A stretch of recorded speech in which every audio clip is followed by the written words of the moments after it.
Now, let me show you how you can create a new tab on your Mac computer. So first of all, it depends on where the tab is supposed to be. For example, if you open up your folders and you are in the Finder app, you have the ability to click the plus button right next to the first thing, like that, and it kind of opens up the new tab. So you can go to the recents or open up the desktop, right?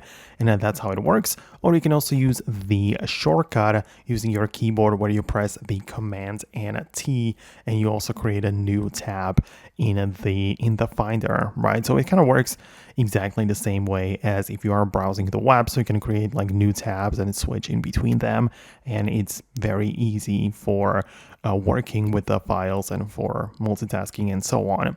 But of course, the tabs and the same behavior also applies to other places. As I mentioned, Safari web browser also kind of works the same way, where you open up a new tab, but you can also click the plus button and go to another one, right? So as you can tell, that's how it works. You can have one app open in here or one website and then go to another one in there, and that's how you can create it. And the same way, you can also use the Command T shortcut to create yet another tab. So that's how creating new tabs works on a Mac.